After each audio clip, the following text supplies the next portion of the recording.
Hey, what's going on, guys? It's Mike and Ike here, and today I'm here to bring y'all a video talking about what makes a fighting game good or bad. So, right now, personally, I'm thinking there's two objective reasons why a fighting game could be bad, but that's mostly it. Everything else purely subjective. First objective reason is bad online, and that could be bad netcode, bad matchmaking, and just bad quality of life online features. If you have all three, your game's completely shit, in my opinion. If you have two out of three, that's bad. It's probably still shit, but maybe not as bad, depending on what you got. Like if you have good netcode but you have bad matchmaking, probably still bad, but it's something you can work around. Um, if you have good matchmaking, bad netcode, that's not ideal, typically. And then if you have like bad quality of life features but good matchmaking, good online, your game's probably good. It's just that it could be tweaked to be better. Um, so yeah, I think that bad online could definitely hurt a game. For example, look at Grand Blue Fantasy Versus.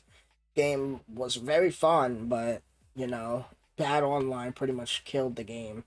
Well, I wouldn't say killed. That's a strong word, but it hurt the game very much. The game could have been risen to greater heights, but it was kind of postponed due to it just not having good online. Um, Now it's getting good online with Grand Blue Fantasy versus Rising, which I highly encourage you guys to try out because Grand Blue is a dope game. And it's like only $2 on Steam right now, I think still. So yeah, if you haven't bought that, buy it. But yeah, so yeah, bad online features can definitely hurt a game. It could honestly, I think objectively, and just makes your game look terrible. So yeah, I think that's one reason. A second reason could be bad delay. So what I mean by that is just like the inherent input lag in the game. So the biggest offender of this was launch Street Fighter Five. Launch Street Fighter Five had 8 frames of input delay, which was criminally bad. Like criminally bad. Like that was like joke level tier of input lag.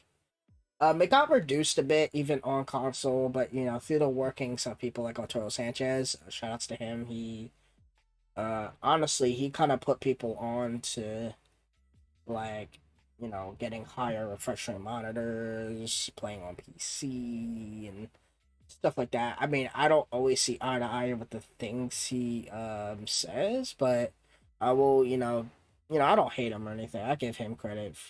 He really did put people on. So yeah, shout out to him for real.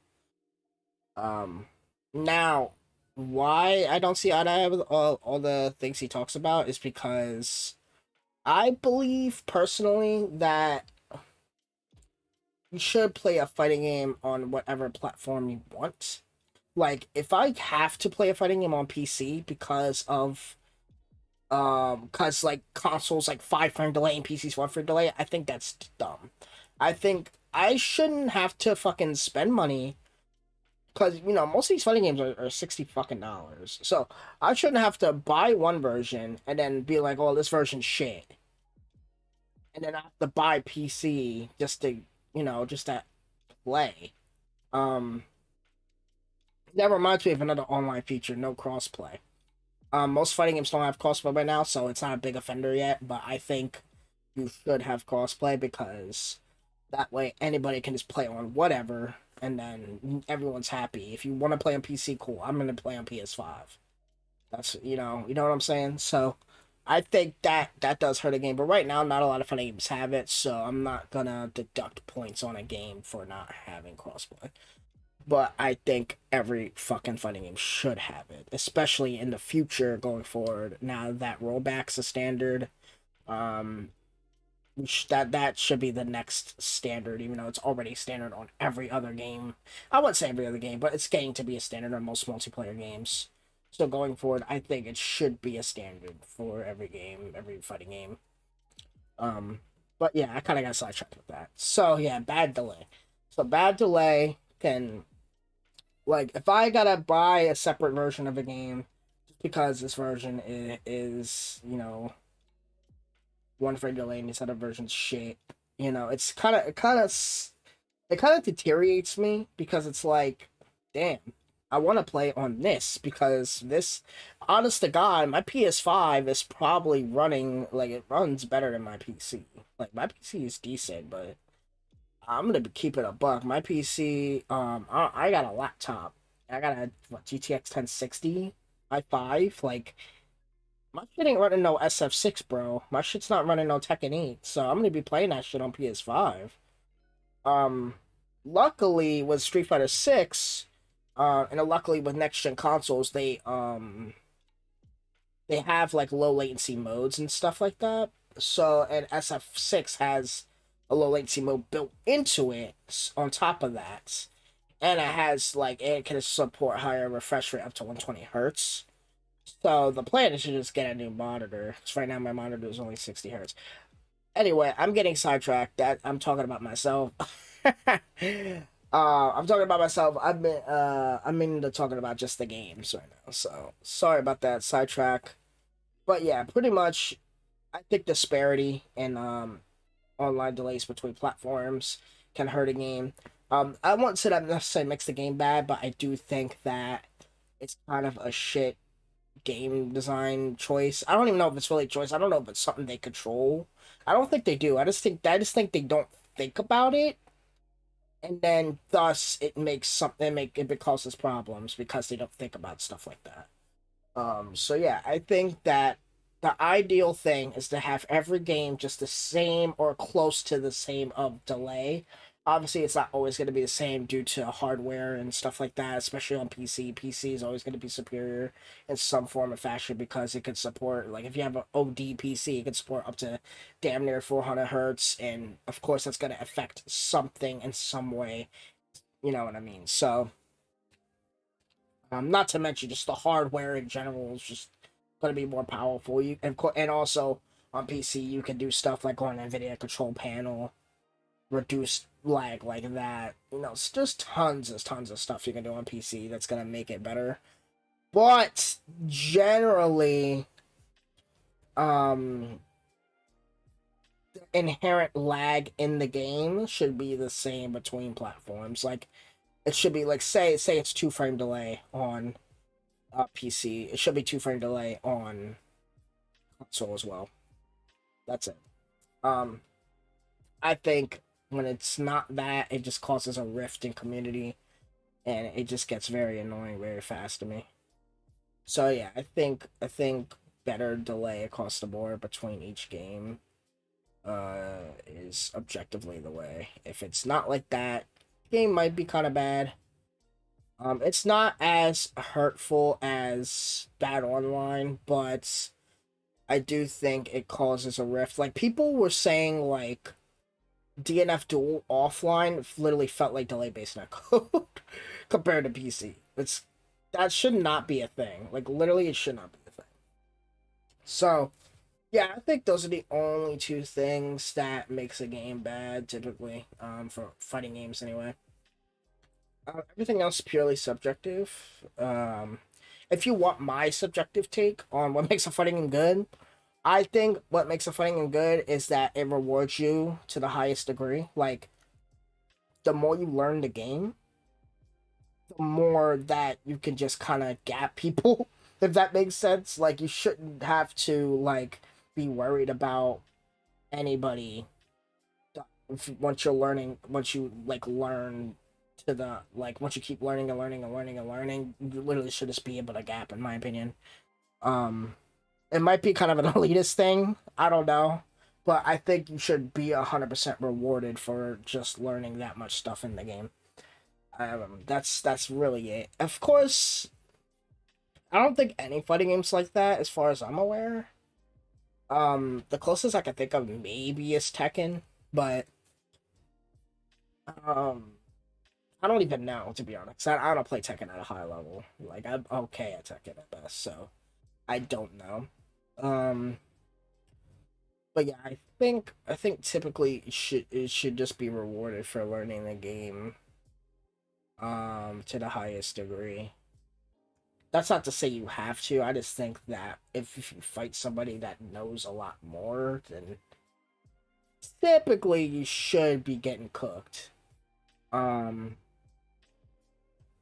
typically, but on the flip side, less is more too. Like sometimes you don't need to know everything to win, which is also the beauty in fighting games.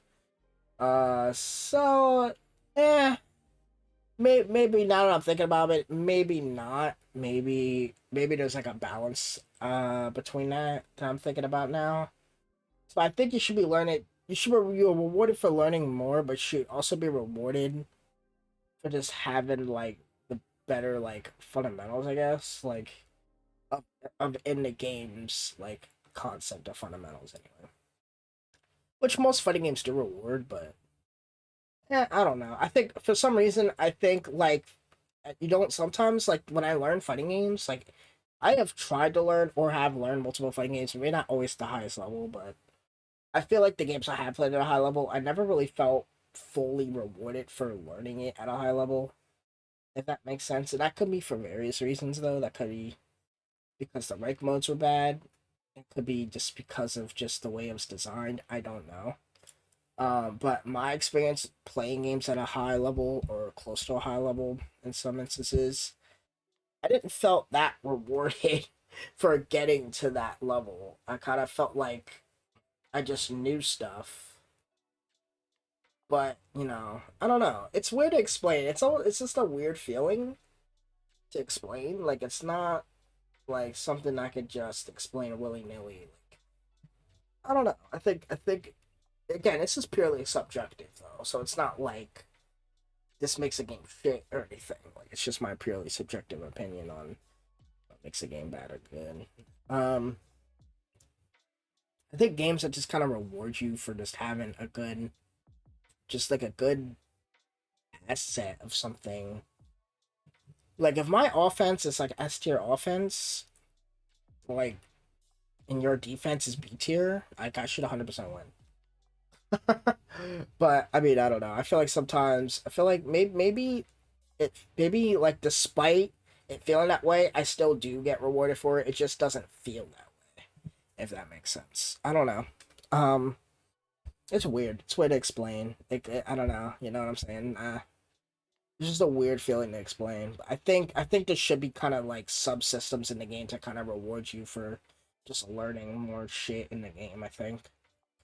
I don't know. I don't know how fighting games could do that. If you guys have suggestions on how to do that, let me know. But I don't know to be honest with you. But that's just what I feel.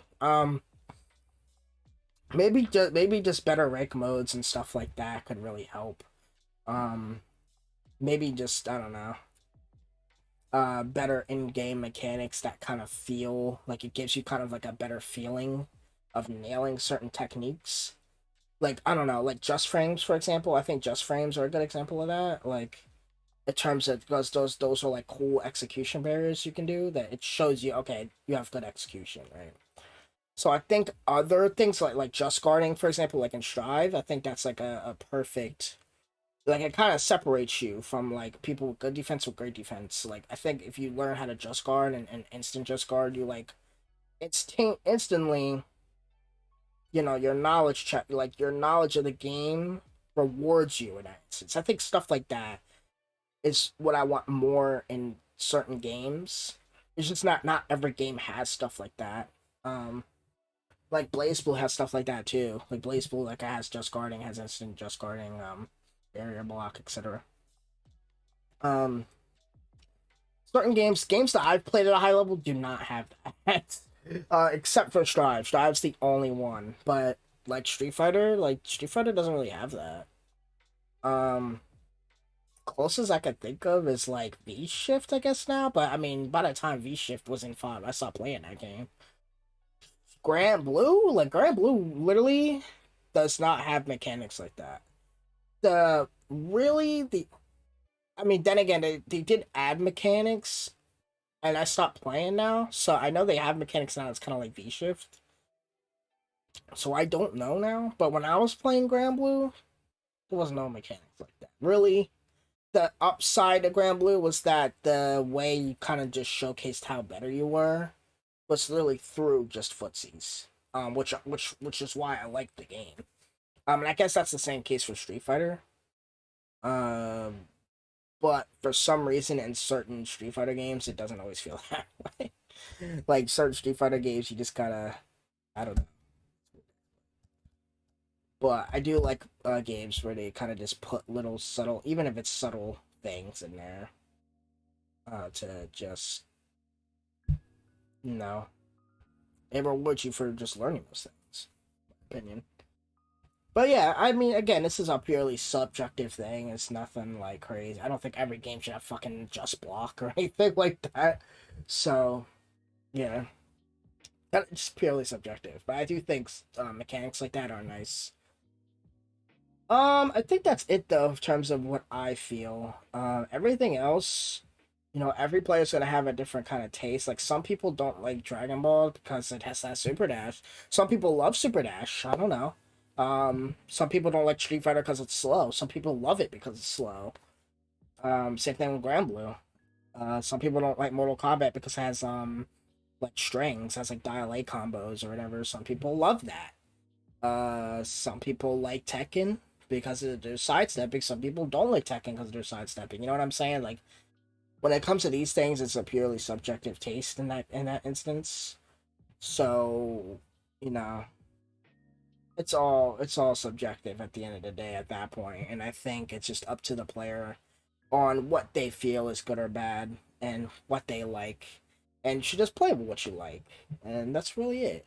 But just to kind of recap, there's only two things that make a game bad or close to bad, in my opinion: bad online play, um, bad matchmaking, but like bad online play, which is including with matchmaking, that includes stuff like no crossplay, that includes stuff like no fucking invite button, shit like that. Like just stuff like that that it should just be in the game, but it's not. Bad servers, look at Strive right now. Nobody wants to fucking play Strive because the servers are fucking abysmal. So stuff like that. And then after that, input lag, bad input lag disparity between platforms, stuff like that. I think that really kind of kills a game. Maybe not kills, but I think it hurts. I think it hurts the game's community in a way because I feel like everyone should just play on what they want without having to worry about uh some freaking nerd playing on a fucking NASA setup. I'm